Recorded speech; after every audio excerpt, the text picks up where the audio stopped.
Have you ever felt like your body has formed a secret pact with an invisible adversary? This is a question I found myself asking back in November 2016 when the first faint whispers of Meniere's disease began to weave their insidious spell within me. It was as if my body had made a secret pact with an unseen foe, and I was the unwitting victim. Before September 2021, the symptoms were mild and in some occasions were strong. I was able to work as a high school math teacher, but I had to request time off once I felt very sick. When they were mild, I could brush them off, attribute them to fatigue or a restless night's sleep. It was a slight tinnitus, a distant ringing like the soft whisper of a phantom wind, an occasional bout of imbalance that I could overcome with a firm hand on a nearby wall. Time passed, and I moved on. My life, centered around the vibrant chaos of being a high school math teacher, unfolded in predictable patterns. I cherished the classroom discussions, the inquisitive minds, the camaraderie with my fellow educators. My family was my sanctuary, my church a source of comfort, and God my guiding light. But as the days turned into weeks, and weeks into months, by September 2021, those whispers grew louder. The ringing in my ears became more persistent, the bouts of imbalance more frequent. Initially dismissible symptoms were now intruding into my existence with an unforgiving force. They were no longer mere whispers. They were deafening roars of agony. Yet, amidst the chaos, I held on, hoping against hope that these symptoms were temporary, that they would fade as mysteriously as they had appeared. But that was not to be. The whispers of Meniere's disease began as a faint murmur in the background of my life. But little did I know that they would soon grow into a terrifying symphony of suffering. Life went on as usual before September 2021, with the predictable patterns of a high school math teacher. My days were filled with the energetic buzz of classroom discussions, the spark of inquisitive minds, and the camaraderie of fellow educators, the joy of imparting knowledge, of watching young minds grasp complex concepts, was a reward in itself. Every day was a new challenge, a new puzzle to solve. My students kept me on my toes, their curiosity and thirst for knowledge pushing me to be better, to delve deeper. In the midst of equations, graphs, and theorems, I found a rhythm, a sense of purpose. Outside the classroom, my family was a sanctuary, a place of warmth and love. The simple pleasures of a family meal, a shared laugh, a quiet evening together, these were the moments I cherished most. They were the calm in my life, the stillness amidst the whirlwind of my profession. My faith, too, played a crucial role. It was a source of comfort, of solace. In those quiet moments of prayer, I found strength and peace. God was my guiding light, a beacon in the stormy sea of life. But then life took an unexpected turn. The calm, the predictability, the routine, it all changed. The whispers that were once faint background noise grew louder, more persistent. The balance I once took for granted was thrown off kilter.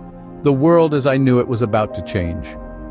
Then came September 2021, a fateful month etched into my memory with cruel, indelible ink. It was the calm before the storm, the quiet moment before the world turned upside down.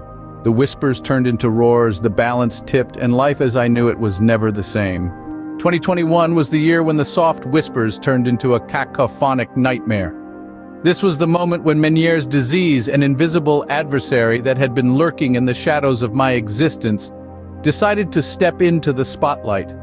The symptoms that were once trivial, easily dismissed, suddenly erupted into my life with a relentless force. No longer were they mere whispers, they were deafening roars of agony. The vertigo, a sporadic visitor in the past, became a constant, unwelcome companion. My sense of balance abandoned me, leaving me stumbling in a world suddenly devoid of gravity. The ground beneath my feet felt like it was constantly shifting, pulling me in all directions, making every step a challenge. The tinnitus, once a distant hum, now sounded like a relentless siren. It was a constant, high-pitched noise that threatened to drown my sanity. It was like living next to a construction site, with the noise of grinding machinery and piercing drills echoing in my ears day and night. The overall impact on my health and well-being was devastating. The nausea clawed at my throat, and I struggled against the urge to vomit as my eyes spun wildly in their sockets. The right side of my neck throbbed with a pain that felt like a cruel dagger's embrace. It was as if my hearing nerve was filled with a malevolent fluid that conspired against my senses. The beat of my heart turned into a relentless drumming, pounding forcefully in my right ear, accompanied by an unyielding buzz that threatened to consume my sanity. My world was plunged into a tumultuous tempest of symptoms that left me completely incapacitated. Each day was a battle, a struggle to keep my head above the churning waters of this cacophonic nightmare. During these attacks, I became a prisoner within my own body. A chilling sensation like waking up in a foreign land where the laws of physics had been whimsically rewritten. My sense of balance deserted me, leaving me stumbling in a world suddenly devoid of gravity. It was akin to being thrust into a surreal dreamscape, where up was down, left was right, and every step felt like a leap into an unfathomable abyss. The whispers in my ear escalated into a relentless siren, a cacophonous melody that threatened to drown my sanity. An unwelcome guest that turned my body into a hostile landscape. This siren didn't herald an external danger, but a terrifying inner turmoil.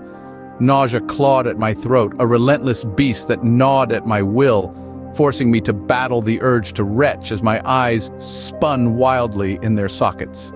It was as if a nefarious puppeteer had taken control of my body, leaving me in a state of helpless surrender. The pain on the right side of my neck felt like the cruel embrace of a dagger, a constant reminder of the unseen enemy within. My auditory nerve, it seemed, was filled with a malevolent fluid that conspired against my own senses. An invisible adversary, making its presence known in the most excruciating way possible. The rhythm of my heart became an incessant drumming, pounding loudly in my right ear, accompanied by an unrelenting whistle that threatened to consume my sanity. A relentless symphony of suffering that echoed within the confines of my body, turning me into a captive audience of my own torment. Each beat, each sound, a cruel reminder of the invisible battle raging within me. By September 2021, words, my most precious tools as a teacher, became elusive creatures during these attacks. Imagine it, the very essence of my profession, my love for spoken language, suddenly turning into an alien, ungraspable concept. It was as though my thoughts were trapped in a maze, struggling to find the right path to my tongue. During these attacks, I could barely utter one or two syllables before my brain, my temporal lobe, my jaws, my lungs, my ear, they all seemed to conspire against me, joining in an unholy symphony of thunderous chaos. The words that once flowed freely now stumbled and faltered, like a dancer who has forgotten his steps. It wasn't just the physical act of speaking that became a Herculean task. My cognitive function too took a massive hit. The clarity of thought, the ability to string together coherent sentences, to articulate complex mathematical theorems, all seemed to vanish into thin air. It was like watching my intellectual self fade away bit by bit, word by word. And then there were the social repercussions. Conversations became a minefield, an exhausting game of charades. The isolation that followed was perhaps more debilitating than the disease itself. My vibrant life, my work, my colleagues, they all faded into a distant memory. I was not able to teach anymore. I felt like I was losing my place in the world, one word at a time. The silence was deafening, but it was also my only refuge. The more I tried to force the words out, the louder the cacophony grew. It was a cruel paradox. The one thing that gave me identity, that connected me to the world, was now the very thing that was tearing me apart. I had no choice but to stop speaking and allow the cacophony to slowly subside. Silence, it seems, was the only language my body could understand during these attacks. And so I embraced it, hoping that in its quiet embrace I would find the courage to face another day, another attack, another word lost in the labyrinth of Meniere's disease. And so, for the past 3 years I lay during these crises, trapped in a stillness that lasted from 2 to 4 agonizing hours. The aftermath of an attack was nothing short of a battlefield. Each episode left me marooned in a sea of exhaustion, a shell of the vibrant being I once was. It felt as if I had run a marathon, yet instead of the exhilaration of crossing the finish line, I was left with a sense of defeat, a gnawing emptiness that seemed to echo through my very being. The vibrant colors of life faded into a monochrome haze, each shade of joy and excitement drained, replaced by the stark reality of fatigue. My body felt heavy, as if I was dragging around a weight that was not my own. Every muscle, every nerve, every cell seemed to echo with the remnants of the storm. It was not just physical exhaustion, though that was a considerable part. My mind too felt drained. Thoughts moved sluggishly, like trying to wade through a thick swamp. Concentration was a Herculean task, and even the simplest of mental exercises felt like climbing a mountain. The world around me moved on, oblivious to my struggle. The sun still rose and set. The clock still ticked away the hours, but for me, time seemed to slow to a crawl. Each second was a battle, each minute an eternity. I was not just dealing with the aftermath of a storm, but the realization that this was my new normal. That the vibrant life I once led was now replaced by a cycle of storms and aftermaths. That my days would now be marked not by achievements and milestones, but by the frequency and intensity of these attacks. But perhaps the most challenging aspect of the aftermath was the uncertainty. The not knowing when the next storm would hit. Each moment was tinged with a sense of dread, a fear of the inevitable. And with each passing day, the invisible adversary grew stronger, its grip on my life tightening. When the storm finally passed, I awoke, not refreshed but exhausted, feeling like a centenarian stripped of vitality. My once vibrant life, my job, my colleagues, all faded into a distant memory.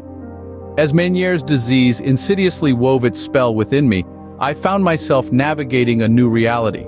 A reality where the physical world was no longer a reliable constant, but a fluctuating landscape of vertiginous heights and disorienting lows. For the past 3 years and on a daily basis, the impact of Meniere's disease on my life was profound. It was as if a switch had been flipped, and the world as I knew it had been replaced by a disconcerting simulacrum. The vibrant chaos of a high school math teacher, the inquisitive minds, the camaraderie with fellow educators, all of these became distant echoes in the cavernous expanse of my new existence. The disease demanded changes that were neither easy nor welcome. I had to adapt to a life where balance was no longer a given, but a precious commodity to be rationed and savored. My sanctuary, my family became my lifeline, their support and anchor in the tumultuous sea of symptoms. But as with any adversity, there were also steps to be taken, coping strategies to be learned. I sought help from medical professionals, delved into research, and connected with others living with the same condition. I learned about dietary modifications, physical therapies, and stress management techniques that could help manage the daily symptoms and mitigate the impact on my life. I also discovered the power of sharing my story, of reaching out to others who might be wrestling with the same invisible adversary. In their stories, I found echoes of my own struggles and, more importantly, glimpses of hope and resilience. This connection, this shared understanding, became an unexpected source of strength and solace. The journey with Meniere's disease has not been an easy one. There have been moments of despair, moments when the cacophony of symptoms threatened to drown out everything else. But amidst the chaos, I've also found moments of clarity, of understanding, and even of gratitude. Gratitude for the unwavering support of my family, for the resilience I've discovered within myself, and for the unexpected lessons this journey has taught me. Gratitude for the ability to appreciate the still moments, the quiet intervals between the storms. Despite the challenges I continue to fight daily, finding new ways to live with Meniere's disease. It may have changed the landscape of my life, but it hasn't dimmed the spirit within. In this new reality, I've found not just the strength to endure, but also the courage to thrive.